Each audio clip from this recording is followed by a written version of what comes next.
নমস্কার, আপনাদের স্বাগত জানাই আজকে একটা নতুন ব্লগে। আমি সোমনাথ, কানাডার ম্যানিটোবা থেকে বলছি। আমার পেছনে আপনারা দেখতে পাচ্ছেন হচ্ছে প্রচন্ড তুষার ঝড়, এবং আমি আপনাদের দেখাবো এই তুষার ঝড়ে এখানে কিরকম অবস্থা তৈরি হয়, এবং সেই অবস্থার মধ্যে আমি এই ব্লগটা করছি। বাইরে প্রচন্ড ঠান্ডা হাওয়া এবং প্রচুর স্নো চারিদিকে বাতাসে ঘুরে বেড়াচ্ছে। বাতাসের ওই মুহূর্তে গতিবেগ প্রায় 60 কিলোমিটার/আওয়ার। তো চলুন আপনাদের একটু কাছে দেখিয়ে দিই তুষার ঝড়ে কিরকম অবস্থা হয়। ও, বাইরে প্রচন্ড ঠান্ডা, প্রচন্ড ঠান্ডা বাতাস। এই বাতাস আসছে হচ্ছে বেশিরভাগটাই উত্তর দিক থেকে, অর্থাৎ নর্থের থেকে, এবং আমাদের ম্যানিটোবার নর্থের অংশটা পুরোপুরি ডাইরেক্টলি চলে আসা হচ্ছে উত্তর মেরু বা নর্থ পোল থেকে। সেই জন্য এই বাতাসটা যখন আসে, এবং ম্যানিটোবা পুরো ফ্ল্যাট একটা ল্যান্ড হওয়ার জন্য মাঝখানে কোনো পাহাড় বা কিছু নেই, এবং দ্রুত গতিতে যখন এই বাতাস আসে তখন প্রচন্ড স্নো, প্রচন্ড ঠান্ডা হয়ে যায় এখানকার তাপমাত্রা। যদিও আজকে টেম্পারেচার অতটা কম না হলেও কিন্তু খুবই জোরে বাতাস বইছে। এই প্রায় 70-80 কিলোমিটার/আওয়ার জোরে এই বাতাস বইছে এই মুহূর্তে। চলুন আপনারা আমার সাথে একটু ঘুরে দেখি এই নেইবারহুডে কেমন একটা অবস্থা হয়েছে এই তুষার ঝড়ে। আজ রাতে প্রচন্ড দ্রুত বেগে বাতাস আসছে, আর সাথে নিয়ে আসছে তীক্ষ্ণ ধারালো আইস, যেটা আমার গালে ডাইরেক্টলি এসে লাগছে। মনে হচ্ছে যেন কেউ আমাকে গালে থাপ্পড় মেরে দিয়ে যাচ্ছে।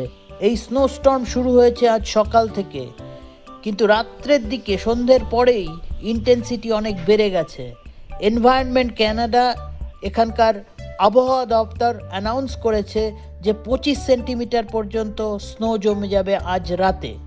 অর্থাৎ আগামীকাল সকালবেলায় আমাদের সবাইকে আবার ড্রাইভওয়েতে শভেলিং করতে হবে স্নো ক্লিন করবার জন্য। আর লোকাল মিউনিসিপ্যালিটি স্নো প্লোয়িং গাড়ি পাঠিয়ে রাস্তার স্নো ক্লিন করে দেবে। যদিও খুব জোরে বাতাস বইছে আর সাথে নিয়ে আসছে স্নো, কিন্তু এখানে ঠান্ডাটা এখনো পর্যন্ত খুব বেশি নেই। এই মুহূর্তে টেম্পারেচার হচ্ছে প্রায় -3 ডিগ্রি, কিন্তু এই বাতাসের কারণে যেটাকে আমরা এখানে বলি উইন্ডচিল, এই উইন্ডচিলের জন্য টেম্পারেচার ফিল হয় এই মুহূর্তে -10। এই বছর ম্যানিটোবাতে ঠান্ডা খুব একটা বেশি পড়েনি এখনো পর্যন্ত, একটু অ্যাবভ সিজনাল টেম্পারেচার রয়েছে, কিন্তু লাস্ট ইয়ার এই সময়ে টেম্পারেচার ছিল প্রায় -15 ডিগ্রি। লক্ষ্য করুন আপনারা রাস্তায় কিভাবে যে স্নোগুলো কেমন যেন ভাবে বয়ে যাচ্ছে, মনে হচ্ছে যেন স্নোগুলো জীবন্ত। এই ব্যাপারটা আমাকে সবসময় কেন একটু অবাক করে দেয়। যাই হোক, দেখুন আমাদের এই নেইবারহুড এরিয়া চারিদিকে সাদা হয়ে গেছে। রাত বাড়ার সাথে সাথেই ঠান্ডাও যেন একটু মনে হচ্ছে বেশি ফিল হচ্ছে। এখন বাজে রাত প্রায় 8:30। এই ঠান্ডা তুষার ঝড়ের মধ্যে বাইরে কেউ নেই আমি ছাড়া, এই ব্লগ করে যাচ্ছি। যাই হোক, আশা করি আপনারা এনজয় করতে পারছেন। প্লিজ চ্যানেলটা সাবস্ক্রাইব করুন, লাইক করুন এবং শেয়ার করুন।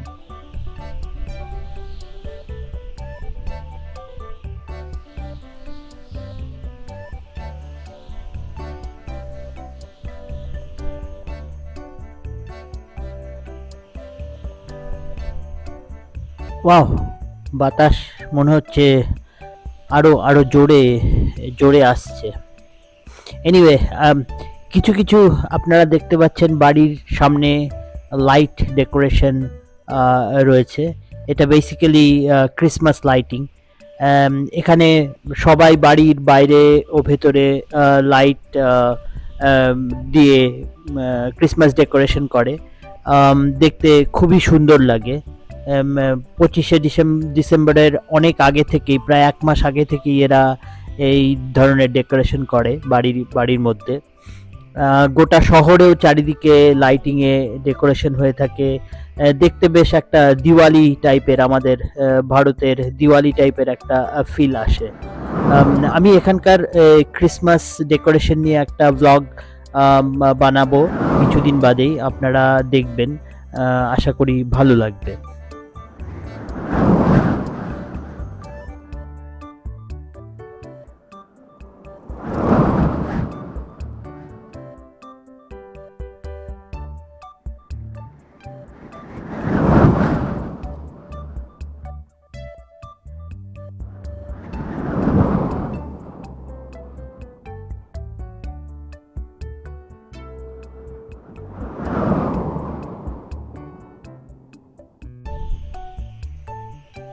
নর্থ পোল বা উত্তর মেরু থেকে আসা এই ঠান্ডা বাতাসকে বলা হয় পোলার ভর্টিক্স।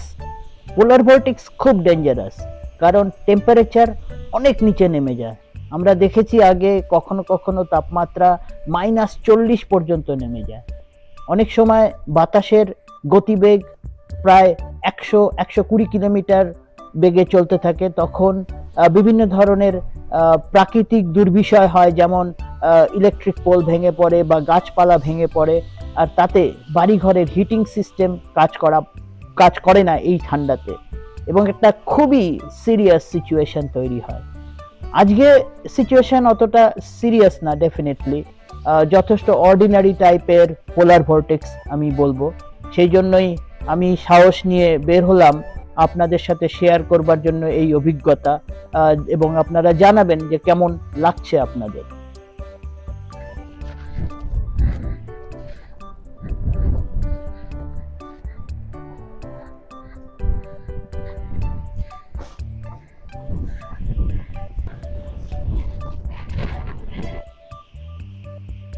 আপনারা যারা কানাডা বা বিশেষ করে ম্যানিটোবাতে আসতে চান বসবাসের জন্য অভিবাসী হিসাবে, এই ধরনের ওয়েদার কন্ডিশন উইন্টারে এখানে খুবই নর্মাল। ম্যানিটোবার ঠান্ডা ইউজুয়ালি অন্যান্য প্রভিন্সগুলো থেকে একটু বেশি আর একটু দীর্ঘ। অসুবিধা যে একটু হয় না তা নয়, তবে আমরা মানুষ হিসাবে সব ধরনের ওয়েদার কন্ডিশনকে অ্যাডাপ্ট করতে পারি। আমার মতো লক্ষ লক্ষ লোক কানাডাতে পৃথিবীর বিভিন্ন ট্রপিক্যাল কান্ট্রিজ থেকে এসছে, ভারতবর্ষ, বাংলাদেশ থেকে হাজার হাজার লক্ষ লক্ষ লোক এখানে বাস করে, এবং আমরা সবাই ভালোই অ্যাডাপ্ট করতে পেরেছি। সো ভয়ের কিছুই নেই। আর এই উইন্টার জাস্ট কয়েক মাসের ব্যাপার। আমার এই উপরের ভিডিওটা দেখে নিন আপনারা, এবং জেনে নিন উইন্টারের জন্য কি কি প্রিপারেশনস আমরা নিই, আমাদের বাড়ি ঘরে কি কি মেশিনস বা ইকুইপমেন্ট দরকার উইন্টারের প্রকোপ থেকে নিজেদের বাঁচানোর জন্য, বা কি ধরনের পোশাক পরিচ্ছদ, জুতো ইত্যাদি ব্যবহার করতে হয় উইন্টারের সময়। আমি নিচে লিংক দিয়ে দিচ্ছি, আপনারা দেখে নিতে পারেন।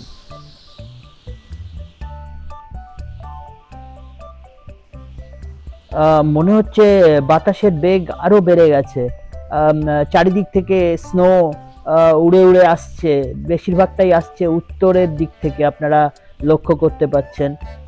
আমি ফিল করছি যে বাতাস আমাকে পেছন থেকে ধাক্কা মারছে, মানে পুশ করছে, আর ঠান্ডাটাও একটু বেশ ফিল হচ্ছে এই মুহূর্তে। আমি ভুল করে বাড়ি থেকে বেরোনোর সময় গ্লাভসটা রেখে এসেছি, সো আমার হাতও বেশ মনে হচ্ছে ঠান্ডা হয়ে আসছে। তা বেশিক্ষণ আমি বাইরে থাকবো না, জাস্ট আপনাদের এই অভিজ্ঞতাটা শেয়ার করবার জন্য আমি বেরিয়ে এই ব্লগটা বানালাম।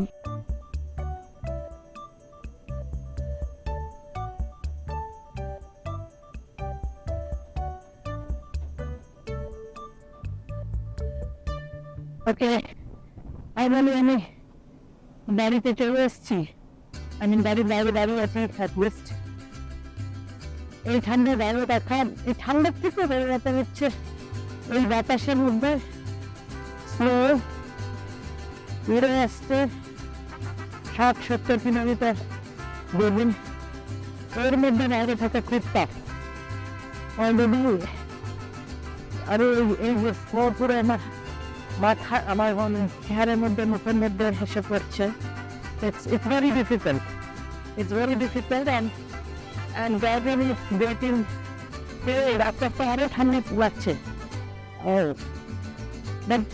Anyway, আমি আপনাদের সাথে শেয়ার করলাম এই ছোট্ট অভিজ্ঞতাটা, তুষার ঝড়ে কি হয় বা কেমন ফিলিং আসে আপনারা কতটা অনুভব করতে পারবেন। তাই এই পর্যন্তই। আশা করি আপনাদের একটা ভালোই লাগবে। যদি মন্তব্য থাকে আপনারা নিচে কমেন্ট বক্সের মধ্যে জানাবেন, অ্যান্ড প্লিজ শেয়ার করবেন, সাবস্ক্রাইব করবেন চ্যানেলটা। Thank you so much. আজকে এই পর্যন্তই হবে। বাই।